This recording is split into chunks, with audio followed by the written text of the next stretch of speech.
सभी को इस मसीह का मधुर नाम से जय मसीह की। आइए इस समय हम परमेश्वर वचन को ध्यान करेंगे।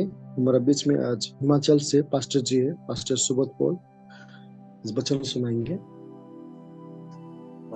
प्रभु का नाम धन्यवाद हो। जय मसीह पास्टर जी। जय मसीह। और विशेष करके मैं परमेश्वर को कोटि कोटि धन्यवाद देता हूँ। और मैं परमेश्वर के इसलिए धन्यवाद देता हूँ क्योंकि आज का सुबह जो प्रभु हमें जीवन दिया है।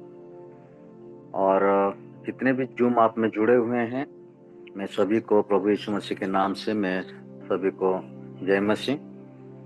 और आज के बेला में प्रभु हमें एक नया हमें प्रभु प्रेम किया, कृपा किया, दया किया। प्रभु आज संसार में प्रभु कई सारे लोग नहीं हैं प्रभु, सभी प्रभु सो गए हैं काफी सारे लोग। प्रभु हम धन्यवाद देते हैं कि प्रभु हमें जीवित रखा और प्रभु दिन प्रतिदिन आपके वचनों की ओर, आत्मिक जीवन की ओर प्रभु आप लेके जा रहे, इसलिए हम बड़े बड़े धन्यवाद देते हैं। प्रभु जो वचन आज हम देने जा रहे प्रभु, जो प्रभु आपके एक मिशनरी जो दास के बारे में, और जो वचन हम सुनने जा रहे हैं, हर एक वचन प्रभु मैं नहीं, प्रभु आपके आत्मा के द्वारा आप ही खुद ही बात कीजिए। जितने में जुड़े हैं प्रभु सभी को हृदय को और प्रभु खोल दे प्रभु, ताकि प्रभु आज का जो भी वचन सुने प्रभु आपकी गहराई में वचन को अपने जीवन में लागू करके आपका राज्य के लिए गवाही बनने के लिए मदद कर। हर एक को आशीष दे, अनुग्रह कर। यीशु के नाम से मांगते के सुनो, कबूल कर पिता, आमीन। आज का विषय है कि परमेश्वर की चेतावनी। कि चेतावनी हम लोग यिर्मयाह 7:10 का हम क्या करते हैं देखेंगे। तो यहाँ लिखा है कि यिर्मयाह उसका 7:3 को मैं आज ले रहा हूं। वचन में लिखा है कि का यहोवा जो कि यिर्मयाह भविष्यद्वक्ता का बारे में, जो छोटे से उम्र में परमेश्वर ने क्या किया, उसको चुना और उनको एक भविष्यद्वक्ता के रूप से उसको स्वीकारा। और इजराइल लोगों के बीच में, यरूशलेम के निवासियों के बीच में, यहूदा के बीच में जाके परमेश्वर की वाणी को सुनाने के लिए उनको खड़ा किया। परमेश्वर के साथ हमारा पूरी यात्रा उनके प्रति हमारी आज्ञाकारिता पर आधारित है।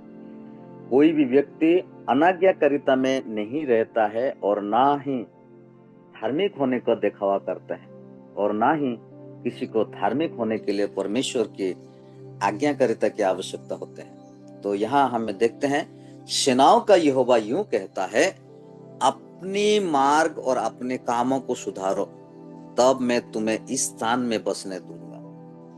तो ये जो संदेश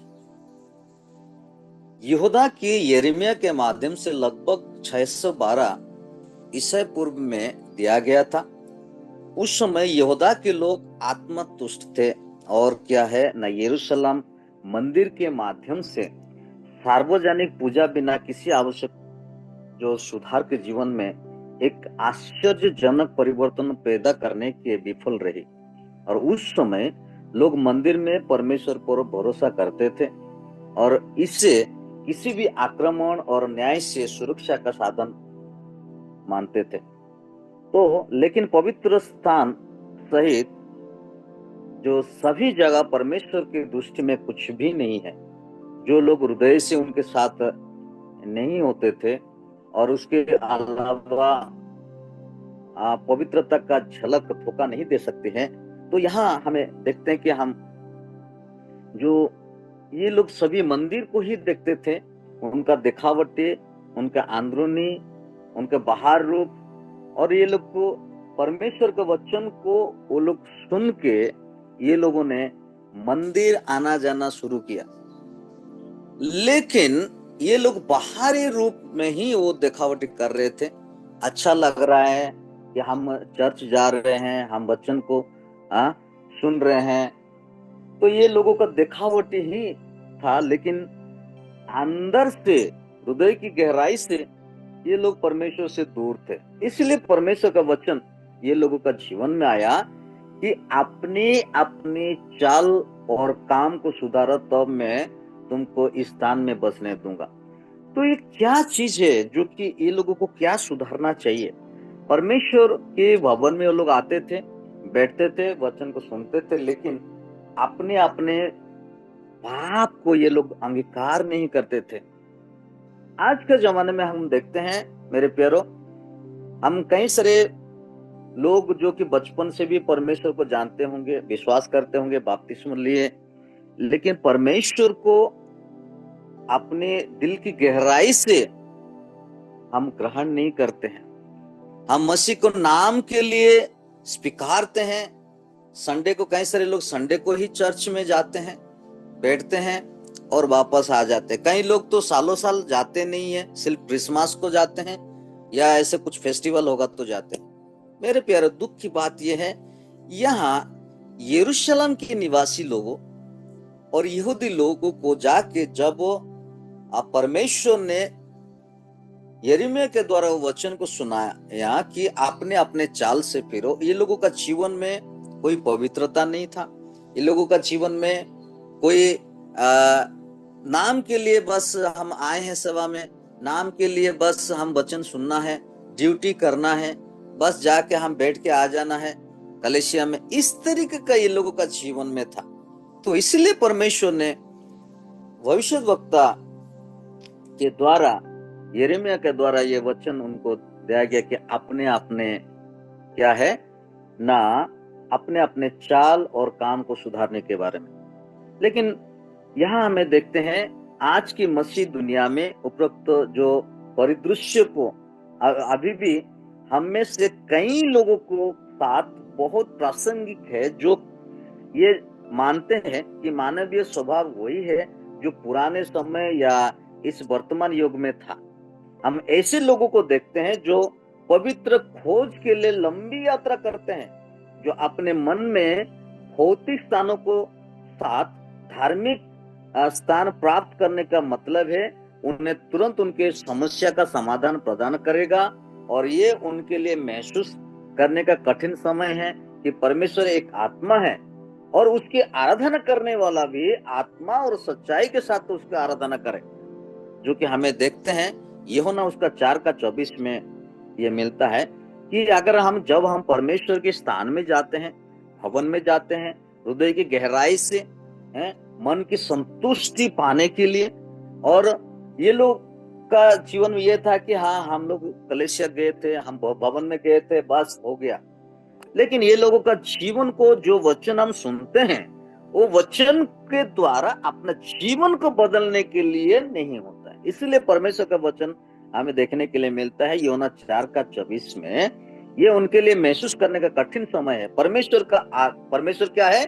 आत्मा है, और उसकी आराधना करने वाला भी आत्मा और सच्चाई से उसकी आराधना करना चाहिए। हम कितने लोग हैं जो कि हम परमेश्वर के हृदय की गहराई से, आत्मा में हम क्या करते हैं और सच्चाई से हम सेवा करते हैं। तो मेरे प्यारों, कि ये लोग जो थे, वो लोगों का जीवन में इस तरीके का विषय था कि हम कलीसिया हम जाना शुरू कर दिया, हम कलीसिया बहुत अच्छा है, वहाँ क्या है ना, बैंड बाजा बजा रहे हैं, गीत गा रहे हैं, स्तुति आराधना हो रहा है, बस बहुत अच्छा लग रहा है, लेकिन अंदरूनी खोखला है। तो यहाँ और कुछ विषय हम देखेंगे कि हम दशमांश देते हैं और भेड़ चढ़ाते हैं, वो हमारा सच्चे उद्धार के लिए विकल्प नहीं होगा। हमें अपने तरीकों को क्या करना है, हमें बदलना है। तो यहाँ हमें कि देखते हैं कि हम परमेश्वर की सेवा के लिए भवन में दान करते हैं, और वो परमेश्वर को प्रसन्न नहीं करेगा यदि हम अपने तरीकों को, कामों को ना सुधारे। तो हमें अपने तरीकों और कामों को सुधारने के लिए क्या करना होगा ना, सबसे पहले अपने तरीकों और कामों को जांच करें, यदि वे परमेश्वर के वचन के अनुरूप है, और सभी गलत कामों को क्या करें, स्वीकार करें। भजन संहिता उसका 51 का 7 में हमें देखते हैं ये लिखा है कि जुभास से मुझे शुद्ध कर तो मैं पवित्र हो जाऊंगा, मुझे धो और मैं हिम से भी अधिक श्वेत बनूंगा। सच में मेरे प्यारो, हमारा परमेश्वर के वचन हमें ये कह रहा है कि अभी भी समय है कि हमें क्या करना है, अपने हृदय को साफ करना है परमेश्वर के वचन के द्वारा। और यहाँ लिखा है कि जुफा से मुझे शुद्ध कर तो मैं पवित्र हो जाऊंगा, मुझे धो और मैं हिम से भी अधिक श्वेत बनूंगा। आज भी हमारे जीवन को हम जांचे परखे कि किस तरीके से हम जी रहे हैं ये दुनिया में, कि ये नाम के लिए हम परमेश्वर का नाम ले रहे हैं या हम परमेश्वर के वचन को अपने जीवन में लागू करके मन फिरा के हम परमेश्वर की ओर हम जा रहे हैं। और एक वचन हम देखेंगे, रोमियो 3:23 में लिखा है, हम सब जानते हैं कि इसलिए कि सब ने पाप किया और परमेश्वर के महिमा से रहित है। मेरे प्यारो, अभी भी समय है कि हम परमेश्वर की महिमा से रहित ना हो, कि हम परमेश्वर की महिमा से हम दूर ना हो।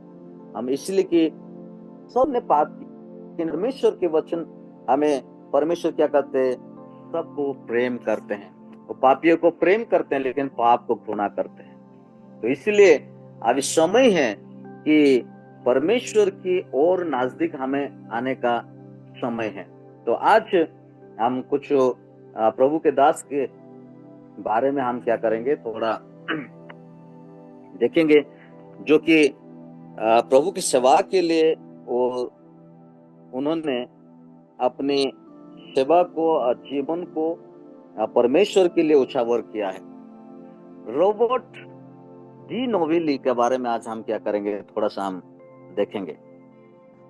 रॉबर्ट डी नोवेली जन्म जो 1577 में इटली के मोंटेपुलिशियन में हुआ था और एक कुलीन परिवार में हुआ था, जो कि छोटी सी उम्र से ही धार्मिक जीवन की ओर आकर्षित हुए और 1997 में सोसाइटी ऑफ जीसस करके एक सोसाइटी में वो क्या हुए ना, शामिल हुए। और वो क्या किया ना, सेंट फ्रांसिस शिविर में वो प्रेरित होकर उन्हें भारत में सेवा करने का, एक धर्म प्रचार करने के लिए उसको प्रभु ने उसको आह्वान किया, एक महसूस हुआ।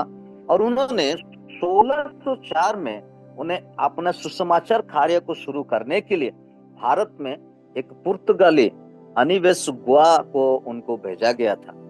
और उसमें हम देखते हैं कि आज वो मानव तथा धर्म के कारण जो विभाजित है और इससे उत्पन्न होने वाले जो संघर्ष है, विवादों हैं और भी अलग अलग हो गए हैं, लेकिन वास्तव में मनुष्य कौन है और धर्म की परिभाषा क्या है, ऐसे सवालों को अपने जीवन में बर्बाद करने के बजाय हमें ये पहचानना चाहिए कि केवल यीशु मसीह ही सब लोगों के लिए, किसी भी जो धार्मिक और पूर्वग्रह के वो क्या करते हैं, वो प्यार करते हैं। इनके कई सारे सवाल उनके जीवन में था, जो कि अपने दिल में इस सच्चाई को लेकर महान दार्शनिक रॉबर्ट डी नोवेला और 1605 में सुसमाचार प्रचार करने को इच्छा किया और वो चलते चलते भारत में आए।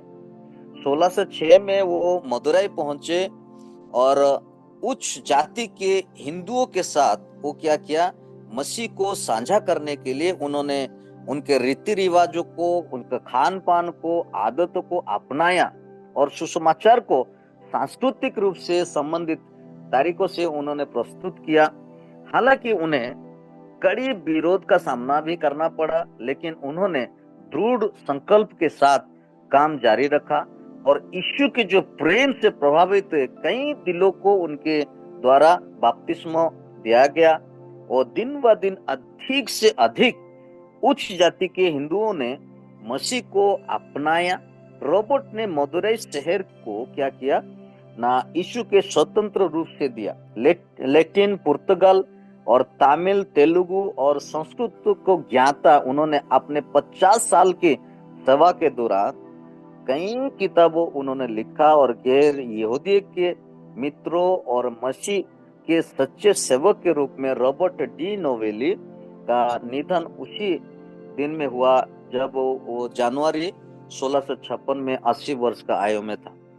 मेरे प्यारो, यहाँ हमें देखने के लिए मिलता है उन्होंने अपने जीवन को उछावर किया। उनको कई सारे जो विवादों था उनको घेरा था, और वो जो परिभाषा को बताने के लिए उन्होंने क्या किया, अपने जीवन को उछावर करके अपने घर बार सब कुछ छोड़ के उन्होंने इंडिया में आके, मदुरई शहर में आके उन्होंने सेवा किया। और उनका जीवन में हम देखते हैं कि कई सारी कठिनाई उनके जीवन में आया, दुख तकलीफें आया, लेकिन जो ब्राह्मण हैं और जो कि बड़े बड़े जात लोगों के बीच में उन्होंने क्या किया, सेवा किया। तो यह डी नोवेली जो भारत में उच्च जाति के हिंदुओं के विरुद्ध में रूप में ब्राह्मण तक पहुंचने के लिए गहराई से वो प्रतिबद्धता थे, और पिछले मिशनरियों के विपरीत जो पुर्तगाली रीति रिवाजों को और निर्भर थे, उन्होंने मसीह धर्म को अधिक स्वीकार आया और बनाने के लिए स्थानीय संस्कृति को भी क्या किया, उन्होंने अपनाया। तो यहाँ हमें देखते हैं उन्होंने एक भारतीय तपस्वी, जैसे कि सन्यासी हम कह सकते हैं, कि इस तरीके का कपड़ा उन्होंने क्या किया, वो पहन के, भगवा वस्त्र पहन के एक साधारण जीवन जिया, और संस्कृत, तमिल और तेलुगु में महारथी वो हासिल किया। मेरे प्यारो, उनका जीवन में एक वचन उनके जीवन में कार्य किया, जो वचन हमें देखते हैं कि पहला कुरिन्थियों उसका 9:22 में, कि मैं निर्बलों के लिए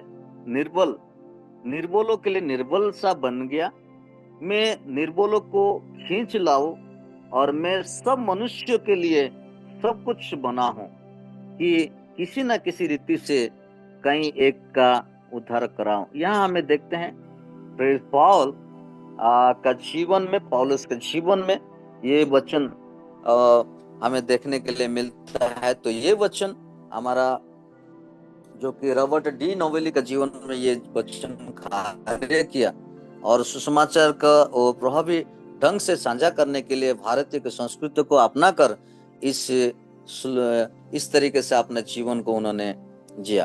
तो हम यहाँ देखते हैं कि हम अपने विश्वास को किस तरीके से प्रसंगित करते हैं, हम अपना घर बार छोड़ के हम किस तरीके से प्रभु की सेवा के लिए हमें आगे आए हैं। तो अगर हम आज भी देखा कि जैसे कि हमें देखते हैं कि परमेश्वर का वचन जो हमें पढ़ा आज हमने, कि उनका जीवन के द्वारा यिर्मयाह 7:3 में हम देखते हैं कि सेनाओं का यहोवा जो इज़राइल का परमेश्वर है, ये कहता है, अपने अपने चाल और काम को सुधारो, तब मैं तुमको क्या इस स्थान में बसने दूंगा। मेरे प्यारो, आज भी समय है हम अपने जीवन को हम सुधारे, हम पाप से हम क्या करें, मन फिराए और प्रभु के नजदीक में जाए। अगर हम बस नाम के लिए मसीह बने हैं, नाम के लिए हम कलीसिया जा रहे हैं, नाम के लिए हम प्रार्थना कर रहे हैं, नाम के लिए हम सेवा में बैठे हैं, तो हम सच्चे मसीह नहीं है। तो इसलिए मेरे प्यारो, हमारे जीवन को, हमारा चाल चलन को हम सुधारें। और प्रभु के दास के बारे में हम देखा कि उन्होंने अपना सब कुछ छोड़ के, सब कुछ त्याग करके परमेश्वर की सेवा के लिए अपना घर बार सब कुछ छोड़ के भारत में आके, मदुरई में आके उन्होंने सेवा किया। अपना संस्कृति को, उनका जो संस्कृति था और उनका जो भाषा है, कई सारे भाषा को उन्होंने क्या किया, सीखा, जाना, और सेवा में अपने जीवन को भारत में उछावर कर दिया। वैसे ही हम अपने अपने जो सेवा के लिए प्रभु हमें चुना है, तो वो सेवा को हमें एक रीति नीति के हिसाब से ना करें। मेरे प्यारो, अपने जीवन को हम तहे दिल से और अपने हृदय की गहराई से हम सेवा को आगे ले जाए, और ताकि प्रभु हमें क्या दे ना, आशीष देगा। प्रभु ये छोटे से वचन में हम सभी को आशीष दे। अभी समय में मनुष्य को देना चाहिए। थैंक यू पास्टर जी, प्रभु आपको आशीष दे। आइए प्रिय, इस समय हम प्रार्थना करेंगे। हमारा बीच में कोई प्रार्थना कीजिएगा आज का दिन के लिए, और जितने भी इस जूम मीटिंग में जुड़े हैं सभी भाई बहन के लिए। ठीक है, हम लोग प्रार्थना करेंगे। धन्यवाद करते परमेश्वर, अभी तक तूने संभाला है, धन्यवाद परमेश्वर। परमेश्वर इस सुबह के समय पे हम सभी को जो मीटिंग के द्वारा तेरे वचनों को सुनने समझने के लिए और तेरा सेवा के बारे में जानने के लिए एक समय दे, इसे धन्यवाद परमेश्वर। परमेश्वर जितने लोग इस जो मीटिंग में जुड़े हैं, सभी को आपके हाथों में रखते परमेश्वर, आप संभालिए परमेश्वर। और आने वाले दिनों में परमेश्वर हम सभी के द्वारा तेरी महिमा होने के लिए आप मदद सहायता कीजिए परमेश्वर। आने वाले भविष्य को आपके हाथों में रखते परमेश्वर। हम नहीं जानते उस भविष्य में हमारे साथ क्या होने वाला है परमेश्वर, लेकिन आप तीनों काल को जानने वाला है, इसे धन्यवाद परमेश्वर। आप हमारे साथ रहिए और हमें आने वाले दिनों में पवित्र और तेरे योग जीवन जीने के लिए मदद सहायता कीजिए परमेश्वर। धन्यवाद परमेश्वर। जितने लोग इस प्रार्थना में नहीं जुड़े, उससे भी आप इस प्रार्थना में जुड़ने के लिए मदद सहायता कीजिए, ताकि आने वाले दिन में तेरे वचनों को सुन के परमेश्वर वो लोग विश्वास में बढ़ सके। धन्यवाद के साथ ये प्रार्थना यीशु मसीह के नाम से मांगते हैं, आमीन।